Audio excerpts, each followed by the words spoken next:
அன்பான நேயர்களே, காலை வணக்கம். மந்திரமாவது நீரு,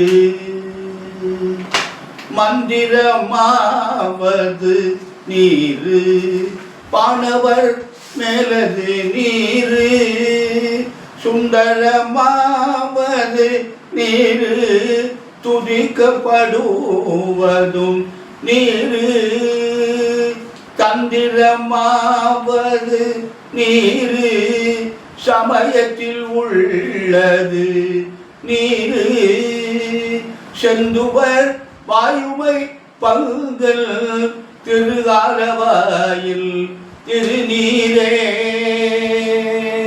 செந்துவர் வாயுமை பங்கல் திருகாலவாயில் திருநீரே. அன்பு சார்ந்த பெரியோர்களே, ஆனி மாதம் 30ஆம் நாள் திங்கட்கிழமை, சதுர்த்தி திதி, அவிட்ட நட்சத்திரம் காலையில் 7:58 வரை இருக்குது. பின்னாடி சதயம் வருது. சித்த யோகம் ராகு காலம் 7:30 முதல் 9 வரை, யமகண்டம் 10:30 முதல் 12 வரை, குடிகர் 1:30 முதல் 3 வரை, சூலம் கிழக்கு, பரிகாரம் தை. இன்று கிரகங்கள்லாம் எப்படி இருக்குது, நேரங்கள்லாம் எப்படி இருக்குன்னு பார்ப்போம். இந்த சூரியன் மிதுனத்தில், குரு மிதுனத்தில். இந்த சூரியன் ஆடி 1ஆம் தேதிக்கு கடகத்துக்கு வந்துடுவார். அப்புறம் குரு மட்டும் தனிச்சு இருப்பார். கடகத்தில் புதன் இருக்கார். சிம்மத்தில் செவ்வாயும் கேதும் இருக்கு. சனி, ராகு, சந்திரன் 3 பேர் கும்பத்தில் இருக்காங்க. சுக்கிரன் சொந்த வீட்டில் ஆட்சியில் இருக்கார். இது இந்த கிரகத்தினுடைய அமைப்பு. இன்று திருப்பரங்குன்றத்தில் கும்பாபிஷேகம் சீக்கிரமாக பண்ணிட்டாங்க.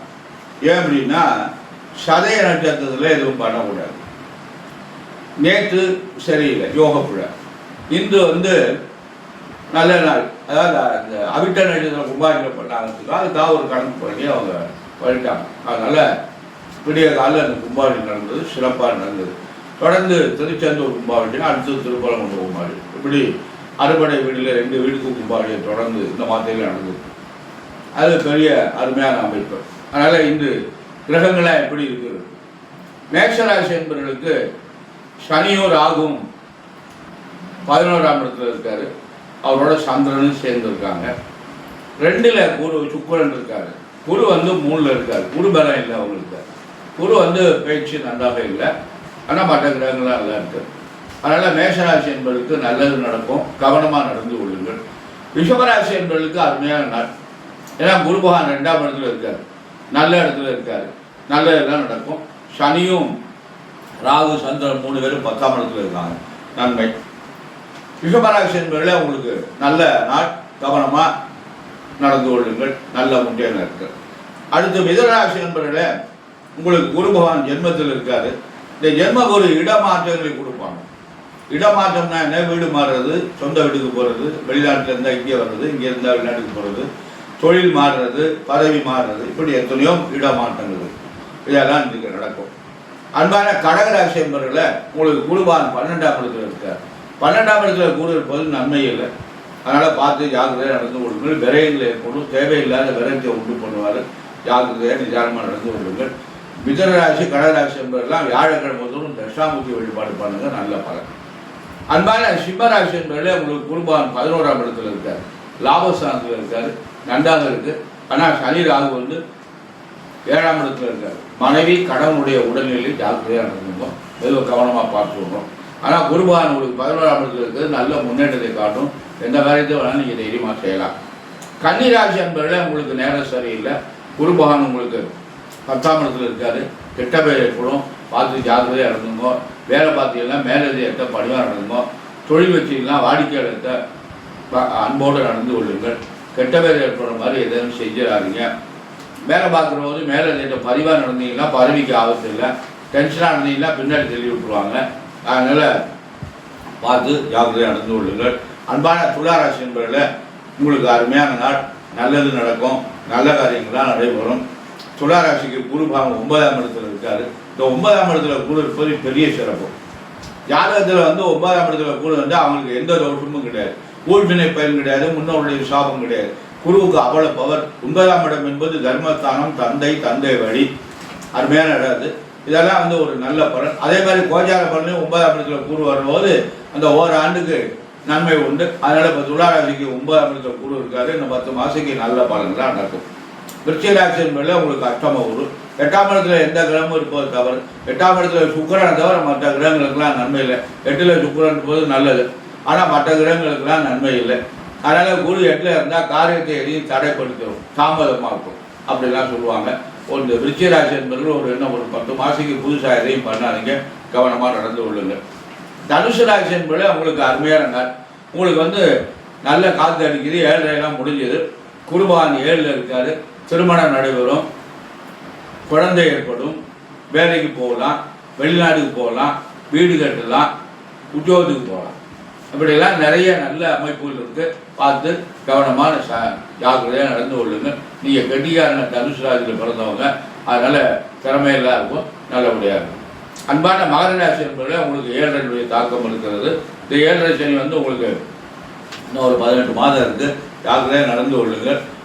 குரு பகவான் 6ல் இருக்காரு. ஆரோக்கியத்தில் ரொம்ப கவனம் தேவை. உடல்நிலையில் ஜாக்கிரதையாக இருக்கும். அன்பான மகர ராசி என்பதில் ரொம்ப கவனம் தேவை. கும்பராசி என்பதில் உங்களுக்கு குரு பகவான் 5ஆம் இடத்துல இருக்காரு. இந்த 5ஆம் இடம் குருவுக்கு நல்ல இடம். 9ஆம் இடம் சொன்ன மாதிரி 5ஆம் இடமும் குருவுக்கு நல்ல இடம். ஆனால் ஜென்மச்சனி நடக்குது. ஜென்மத்தில் ராகு இருக்காரு. பார்த்து ஜாக்கிரதையாக நடந்து கொள்ளுங்கள். மீனராசி என்பதில் உங்களுக்கு 7 நடக்குது. உங்களுக்கு குரு பகவான் 4ஆம் இடத்துல இருக்காரு. நல்ல இல்லை, இருந்தாலும் குருவனுடைய பார்வை வந்து பிரமாதமாக இருக்குது. குரு 10ஆம் இடத்தை பார்க்குறாரு. தொழில் சாரம் நன்றாக இருக்கும். இப்போ மாதத்தில் 30 நாளில் 15 நாள் தொழில் வாட்டாலும் 15 நாள் தொழில் வந்துடும். அந்த 30 நாளைக்குள்ள வருமானத்தை 15 நாளில் கொடுத்துரும். அதனால் ஈவன் ஒரு நாளைக்கு 1000 ரூபா மேனி வச்சாலும் 30,000 ரூபா வந்துடும் 15 நாளில். அது மாதிரிலாம் ஒரு அமைப்பு இருக்குது. பார்த்து ஜாக்கிரதையாக நடந்து கொள்ளுங்கள். அன்பான நேரில் நாம் வந்து இறை வழிபாடு தான் நமக்கு அவசியம்.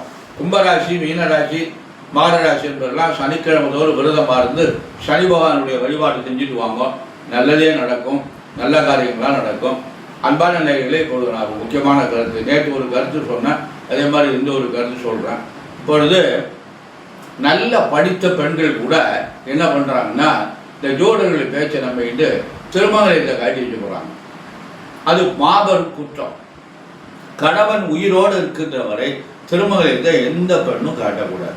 அவங்க என்ன சொல்கிறாங்கன்னா, 8ஆம் தேதி கல்யாணம் நடந்திருக்கு, 8ஆம் தேதி கல்யாணம் பண்ணக்கூடாது, ஆங்கில தேதிப்படி 8ஆம் தேதி இவருக்கு ராசி இல்லை, அதனால ஆங்கில தேதிப்படி நமக்கு வந்து கல்யாணம் பண்ணிக்க கூடாது.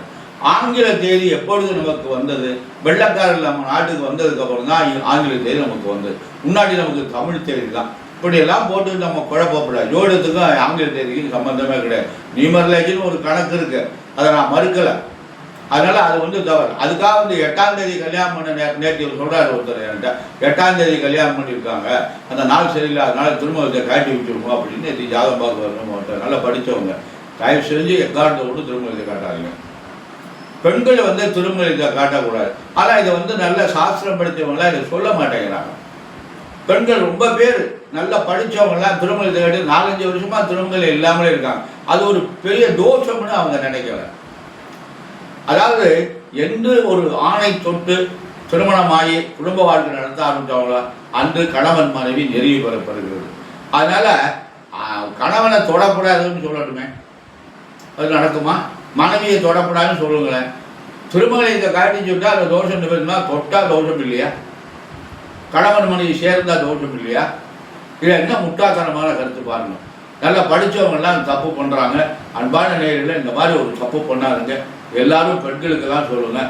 உங்களுக்கு நான் அந்த மாதிரி எல்லாத்தையும் சொல்லிட்டு இருக்கேன், தயவு செஞ்சு. ஆனால் சில பேர் கேட்குறாங்க, சில பேர் கேட்க மாட்டேங்கிறாங்க, காட்டி வச்சுட்டு சும்மா இருக்காங்க. அந்த மாதிரிலாம் இருக்கவே கூடாது. பெண்களுக்கு திருமங்கல் என்பது குங்குமம் கொடுத்தா அந்த பெண்களை என்ன பண்ணுவாங்கன்னா நெற்றியில் வச்சுட்டு இந்த திருமங்கலில் எழுதுறாங்க. அதுக்கு என்ன காரணமா, அந்த திருமாங்கல்யம் வந்து தன் கணவன். அதை எங்கே வச்சுருக்காங்க பாருங்கள். திருமங்கலம் எங்கே இருக்கணும் தெரியுமா? இதயத்துக்கு நேரம் இருக்கணும். தொப்புள் வரையும் தொங்க எடுக்கிறாங்க.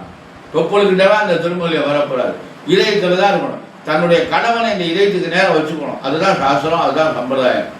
எப்போதுமே மனதிலே வச்சுக்கணும், மனதிலே நிறைவாக இருக்கணும் கணவன். ஒரு சிந்தனை கூட கணவனை மீறி எந்த சிந்தனையும் இருக்கக்கூடாது. அதே மாதிரி ஆண்களும் மனைவியை மீறி எந்த சிந்தனையும் இருக்கக்கூடாது. அதனால் அன்பான நேயர்களே, நீங்கள் வந்து இந்த பெண்கள் எல்லாம் திருமங்கல்யம் இருக்காங்க, அது வந்து இப்போ நம்ம நல்ல சாஸ்திரம் படித்தவங்க இந்த அந்தணர் இருக்காங்களே அவங்க வீட்டில் திருமணத்தை காட்டிடுவாங்களா? ஒரு அந்தணர் ஜோதிடர் சொல்றாரு, தாலி கட்டின நேரஞ்சலில் திருமணத்தை காட்டிட்டு அப்பதான் அவங்க குழந்தை பிறக்கும் அப்படின்னு ஒரு அந்தணர் சொல்றார். பாரம்பரியமா ஜாதகம் பார்க்குறோம் ஜோதிடர். இது என்ன கருத்து? அவங்க வீட்டில் இந்த மாதிரி தான் செய்வாங்களா? அவங்களுக்கு ஒரு சட்டம், மற்றவங்களுக்கு ஒரு சட்டமா? சாஸ்திரம் என்பது மனிதனாக பிறந்த அனைவருக்கும் ஒரே கணக்கு தான். அந்தணனுக்கு மட்டும் ஒரு சாஸ்திரம், மற்றவங்களுக்கு ஒரு சாஸ்திரம்லாம் கிடையாது. இதெல்லாம் தவறான கருத்து. அன்பான நேயர்களே, இந்த மாதிரிலாம் தவறான கருத்துக்களை பரப்புகிறாங்க. இதோ எனக்கு தெரிஞ்சதை சொல்கிறேன். நல்லதுன்னா எடுத்துக்கோ, தவறுன்னா மன்னிச்சுக்கணும். அதனால் என்ன என்னுடைய அனுபவம், வயது, ஒரு படித்ததனுடைய அமைப்பு, இதில் வச்சு நான் சொல்லிட்டு இருக்கேன். அதனால் அன்பான நேயர்களே, எல்லோரும் நலமுடன் வாழணும், எல்லா மக்களும் சிறப்பாக இருக்கணும். யாரும் கஷ்டம் என்பது எல்லாருக்கும் இருக்கத்தான் செய்யும். வசதி படைத்தவனுக்கு கஷ்டம் இருக்குது, அன்றாடு கூலி வேலை செய்யறவனுக்கு கஷ்டம் இருக்கத்தான் செய்யுது. அதெல்லாம் இறைவன் பார்த்துக்கிடுவாங்க. அதனால் நம்முடைய குழந்தைகள் நல்லா படிக்கணும், நல்ல உத்தியோகத்துக்கு போகணும், கை நிறைய சம்பாதிக்கணும், நம்முடைய குழந்தைகளுக்கு நல்ல வாழ்க்கை அமையணும், நல்ல குழந்தை அவங்களுக்கு பிறக்கணும், எல்லோரும் நலமுடன் வாழணும் என்று எல்லாம் வல்ல எம்பெருமான் சர்வேசனையும் வள்ளல் பெருமான் வள்ளியில் மலர் முருகப்பெருமானை பிரார்த்தனை செய்து நிறைவு செய்கிற. நன்றி, வணக்கம்.